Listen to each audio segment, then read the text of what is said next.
Halo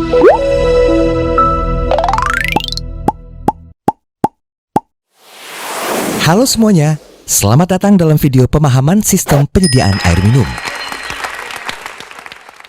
Dalam video ini, saya Bang Spam akan menjelaskan proses sistem penyediaan air minum, bagaimana prosesnya hingga sampai ke masyarakat. Dan sesuai dengan namanya, Spam merupakan serangkaian proses yang dilakukan untuk menyediakan air minum kepada masyarakat.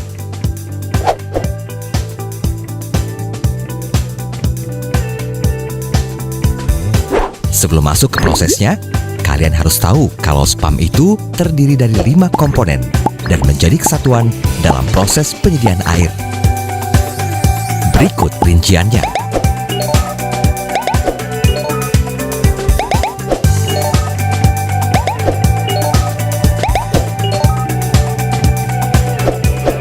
Pertama, komponen air baku, yaitu jenis sumber air dan sarana pengambilan yang akan digunakan.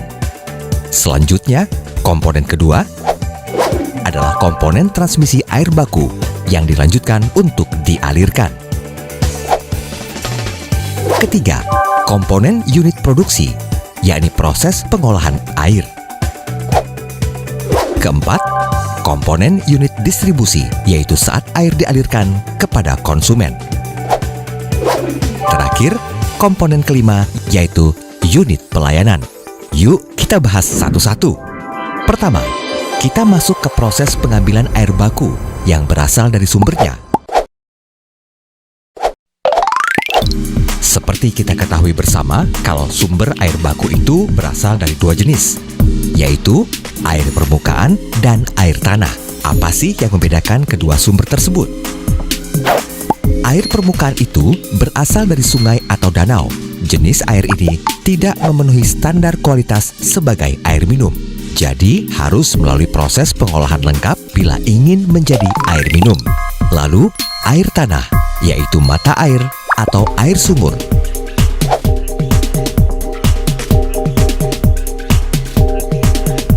Jika air tanah mengandung besi atau mangan melebihi ketentuan yang berlaku, maka salah satu cara mengurangi kadarnya adalah dengan menggunakan proses aerasi. Proses aerasi adalah proses penambahan oksigen ke dalam air. Lalu membutuhkan pembubuhan disinfektan untuk mencegah kontaminasi bakteri dan mikroba pada air.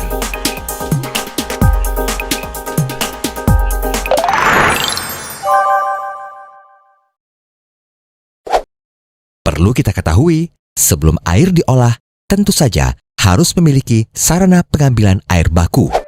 Sarana pengambilannya bergantung dari sumber airnya. 1.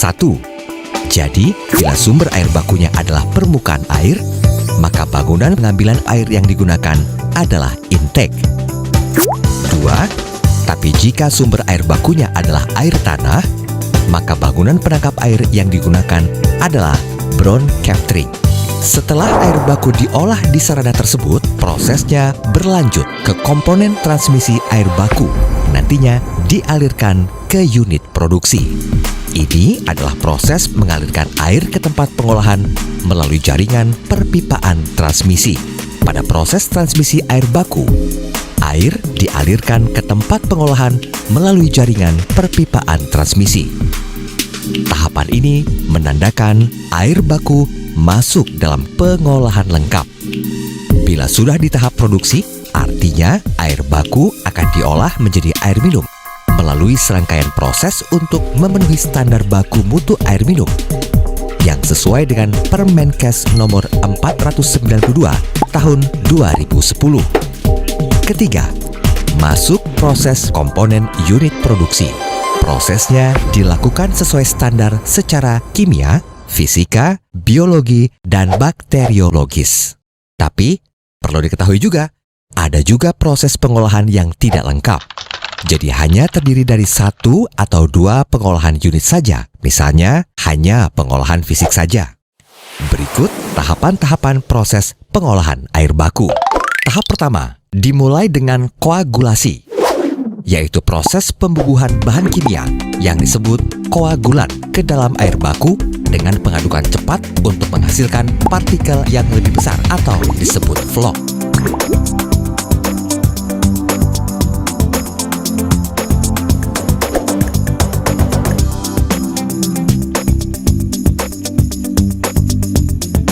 Setelah proses koagulasi, berikutnya adalah proses flokulasi. Flokulasi adalah proses pengadukan lambat agar partikel yang sudah terbentuk atau vlog menjadi lebih besar, sehingga partikel atau vlog dapat mengendap secara gravitasi.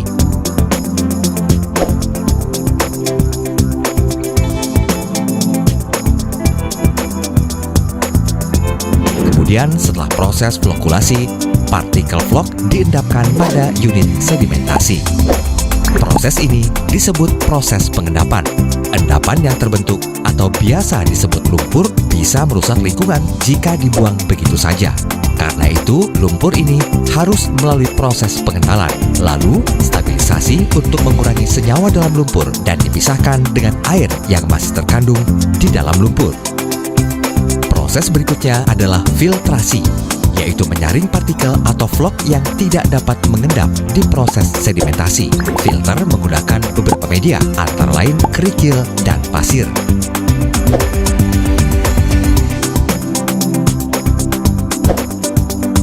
Terakhir, ketika air sudah terfiltrasi, kemudian dialirkan ke reservoir untuk kemudian dilakukan pembubuhan disinfektan. Fungsinya adalah membunuh bakteri dan mikroba lainnya.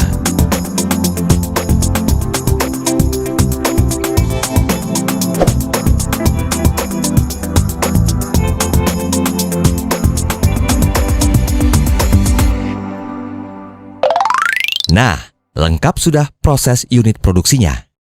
Selanjutnya adalah cara kerja pengaliran air yang perlu kamu ketahui.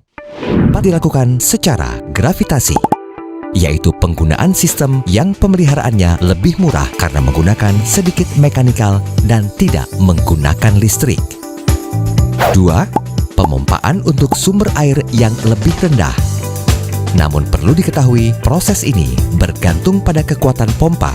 Prinsipnya, semakin besar kekuatan pompa, maka akan memakan lebih banyak energi. 3. Kombinasi antara gravitasi dengan pompa, di mana gravitasi akan digunakan ketika air disalurkan ke instalasi pengolahan air. Itulah gambaran proses dari unit produksi sistem pengolahan lengkap penyediaan air minum. Lalu bagaimana cara menentukan sarana yang sesuai dengan jenis air bakunya? Sumber air baku yang berasal dari air permukaan pada umumnya membutuhkan pengolahan lengkap. Sedangkan sumber air baku yang berasal dari tanah atau mata air tidak harus melalui pengolahan yang lengkap. Setelah mengetahui proses pengolahan air baku, proses keempat adalah proses distribusi yang menggunakan jaringan pipa distribusi untuk membawa air dari bak penampung reservoir sampai ke pelanggan. Nah, jaringan pipa distribusi ini diklasifikasikan menjadi 3, yakni 1. Pipa induk atau pipa transmisi, 2. Pipa cabang atau pipa sekunder, 3. Pipa tersier. Pipa distribusi mengalirkan air dari reservoir ke pipa sekunder. Kemudian pipa sekunder mengalirkan air ke pipa tersier. Setelah itu, barulah air dialirkan ke sambungan rumah setiap konsumen. Ada 2 pola yang biasa digunakan oleh sistem pipa distribusi tersebut. Rinciannya sebagai berikut. 1. Pola cabang atau open system, yang merupakan jaringan pipa yang dinilai lebih ekonomis karena jalurnya lebih pendek. 2. Pola grid, merupakan jaringan pipa yang paling banyak digunakan, tapi nilainya lebih mahal sebab membutuhkan pipa dan sambungan yang lebih banyak. Meski mahal, namun punya keunggulan karena tidak ada air yang akan stagnan atau mampet. Komponen terakhir yaitu unit pelayanan. Kita tentu penasaran bagaimana air yang telah diolah bisa sampai ke rumah-rumah. Di Indonesia, umumnya pelayanan spam dilakukan secara individual dengan menggunakan sambungan rumah atau SR, dan komunal lewat penggunaan tangki air atau hidran umum dan master meter. Barulah air akan sampai ke rumah pelanggan. Jika pelayanannya secara individual, maka dilakukan dengan mengalirkan air langsung ke rumah pelanggan dengan menggunakan pipa yang dilengkapi dengan meter air. Tapi jika pelayanannya secara komunal, melalui tangki air atau hidran umum, maka air ditampung menggunakan tangki dan masyarakat mengambil air dari tangki tersebut atau dialirkan melalui master meter. Selanjutnya, masyarakat secara mandiri mengelola air tersebut. Demikian proses sistem penyediaan air minum secara lengkap sampai masyarakat bisa menikmatinya. Semoga bermanfaat ya. Sampai ketemu video berikutnya yang akan membahas mengenai pembiayaan investasi pembangunan sistem penyediaan air minum, pembiayaan operasi, dan pemeliharaan spam.